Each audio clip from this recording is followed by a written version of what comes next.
सबसे पहले जवाब दिया गया, हर हर महादेव का अर्थ क्या होता है? हर हर महादेव का अर्थ, वैसे मुझे शास्त्रों की ज्यादा जानकारी नहीं है, फिर भी मैं उतनी जानकारी रखता हूँ जिससे मेरी सनातन धर्म और उससे प्रचलित तथ्यों की समझ बनी रहे। वास्तव में सनातन धर्म विश्व का सबसे प्राचीन धर्म है और विश्व में सबसे पहले आध्यात्मिक चेतना एवं देवता और राक्षस जैसी धारणा इसी के धार्मिक शास्त्रों में मिलती है। सबसे बड़ी बात तो यह कि इस धर्म में कोई देवदूत की परिकल्पना नहीं है जो लोगों को परम शक्ति से मिलने की प्रेरणा देता है। इस धर्म में स्वयं देवताओं ने अवतार लिया है और समय समय पर पृथ्वी को राक्षस बुराइयों से बचाने का संकल्प पूरा किया है। यहाँ पर मेरा हिंदू धर्म को गौरवान्वित करने और अन्य धर्मों को सापेक्षिक रूप से कमतर दिखाने का कोई उद्देश्य नहीं है। ये शास्त्रों का तथ्य है जो मैंने आपसे साझा किया। इसमें कितनी सच्चाई और कितनी आस्था यह शास्त्र और शास्त्र के मानने वाले और ना मानने वालों पर निर्भर करता है। शास्त्रों के अनुसार सनातन धर्म के 3 मुख्य देवता है, ब्रह्म, विष्णु और महेश। महेश अर्थात भगवान शिव संहारक माने जाते हैं, अर्थात बुराइयों का अंत करने वाले, और इन्हीं को ही अन्य दोनों देवता विष्णु और ब्रह्म का जन्मदाता भी माना जाता है, इसलिए इनको महादेव से भी संबोधित करते हैं, अर्थात देवों के देव।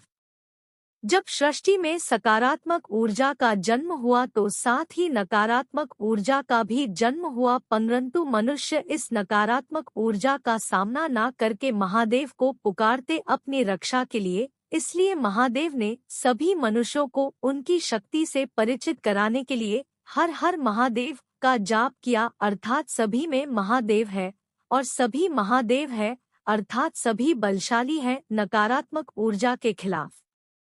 इसलिए महादेव की प्रतीक्षा करने से अच्छा है अपने अंदर के महादेव को जागृत कर नकारात्मक ऊर्जा का नाश करो।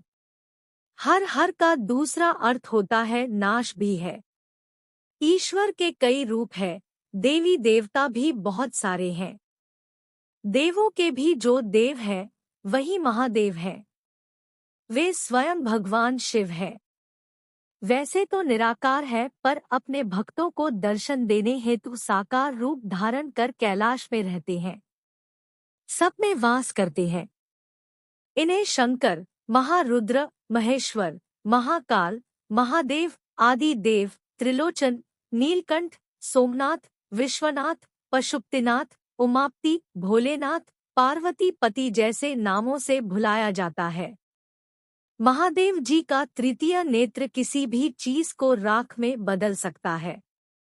इनके पास कई त्रिशूल हैं, पर इनका महात्रिशूल सबसे शक्तिशाली अस्त्रों में से एक है। इनके सिर पे चंद्रमा, गले में नाग वासुकी, जटा में देव नदी गंगा रहती है। महादेव के कई शक्तिशाली अंश हैं, जैसे वीरभद्र, काल भैरव आदि। वैसे तो महादेव स्वयं परमेश्वर है, लेकिन सृष्टि की रचना ब्रह्मा जी करते हैं, पालनकर्ता नारायण, विष्णु है और विलीनकर्ता ये स्वयं है। जी हाँ, विलीनकर्ता महादेव ही है। हम सबको एक ना एक दिन जाना है, हम भगवान शिव में ही विलीन हो जाएंगे। मृत्यु के देवता यमराज है, परंतु वे शिव जी की आज्ञा के बिना कभी किसी को नहीं ले जा सकते। महादेव को सबसे बड़े भगवान के रूप में पूजा जाता है। इनका ना कोई जन्म है न कोई मृत्यु, ये काल से परे हैं, इसलिए इन्हें महाकाल भी कहा जाता है। इनकी पत्नी भगवती माता पार्वती है, जो स्वयं आदि शक्ति है।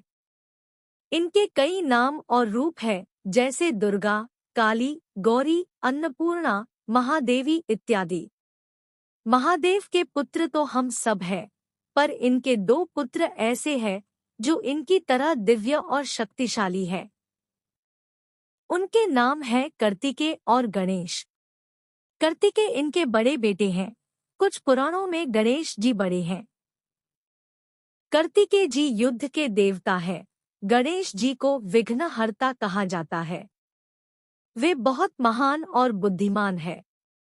पद्म पुराण के अनुसार महादेव की एक पुत्री भी है जिनका नाम अशोक सुंदरी है।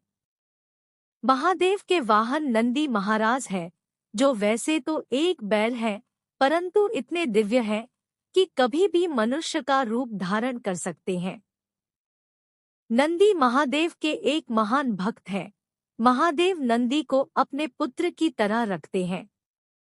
महादेव के कुछ ऐसे भक्त हैं जिन्हें लोग उतना सम्मान नहीं देते, लेकिन भगवान के लिए सब बराबर है। इसीलिए ये भक्त उनके साथ उनके गण बनकर रहते हैं। इनमें से अधिकतर गण भूत हैं। ये है महादेव से जुड़ी कुछ खास जानकारी।